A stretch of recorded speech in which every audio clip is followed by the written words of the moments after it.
અને એમાંય આજ માં જ એવું માત્ર વિદાય લીધી છે ત્યારે એક વાત મને યાદ આવે છે કે થોડા સમય પહેલા અત્યારે પુરુષોની મેચ તો રમાય જ છે પણ વચમાં બાયુની મેચ નું ઉગડ્યું હતું એ બધા બેટ બેડા લઈને ઉપડે અને એવું આપણા ભારત વાળાએ નક્કી કર્યું કે આપણી ટીમને આપણે ઓસ્ટ્રેલિયા રમવા માટે મોકલવી છે બાયુમાળાની ટીમ અને એ ભાઈ આપણી ટીમ તૈયાર થઈ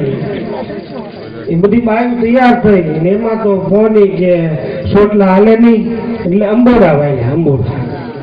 અંબોડા વાળે ને ટોફીમાં હંટાયા પછી ધરમના ધોકા લઈને તૈયાર થઈ બરાબર પ્લેનમાં બેસી અને ઓસ્ટ્રેલિયા ગઈ મેચ એ શરૂઆત થઈ એટલે પહેલો દાવ ભારત વાળાને મળ્યો પણ એ બી તમને કહ્યું ઓસ્ટ્રેલિયાની બાયુ ખડતર જમાવટ કરી હવા રનમાં તો ગોટો વાળી દીધો આઉટ કરી નાખ્યા હોય એવી ફિલ્ડિંગ ને એવી બોલિંગ ને પછી ભાઈ લંચ મળ્યું એ લંચ પછી મેચ જીતી ગયા એ મેચ જીત્યા પછી એ બાયુ આવતી હતી આપણા એરપોર્ટ સ્ટેશન ઉપર દિલ્હી ઉતરી એટલે પત્રકારો પોતાના કેમેરા લઈ લઈને પહોંચી ગયા માઇક્રોફોન આગળ કેમેરા મીના મેળવવા કે બેનો તમે મેચ કેવી રીતે જીત્યા એટલે આપણી બાયુ ભારતની તો બધી દિલ્હી સાફ એટલે હતું એવું હાસ્યું કહી દીધું કે સાંભળો ભાઈ એમાં એવું છું પહેલો નામ અમને મળ્યો પણ એને એવી ફિલ્ડિંગ કરી હવા રનમાં અમને ઓલ આઉટ કરી દીધા હે કે હા તો પછી હું છું કે તમે જીતી ગયા તો તે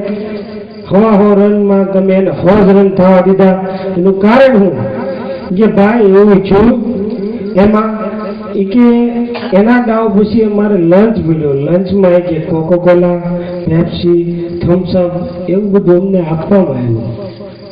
પછી કે આરે બીજું આપવામાં આવ્યું એટલે તમે સમજો છો એ નહીં પણ એને પછી ચોખવટ કરી કે અમને એક હારે ચિઠ્ઠી લખીને આપવામાં આવી હતી એ ચિઠ્ઠીમાં લખ્યું હતું કે બહેનો તમે તમારી સામે સ્ટમ્પ છે એવું જરીએ માનતા જ નહીં તમારી સામે તમારી હાહુ ઊભી છે એ સમજીને બોલિંગ કરજો અને એ જ ઓલામાં અમે જીતી ગયા અમે એકલ 10 રનમાં ગોટો વાળી દીધો આ કારણ પણ આજ જ્યારે આવું આ બન્યું હોય એટલું હાસ્ય આવી જાય તો એ અમારી સફળતા છે ને સાહેબ હે નકર આવું એક ભજન જેવો પ્રોગ્રામ રાખેલો આવું એ કાંઈ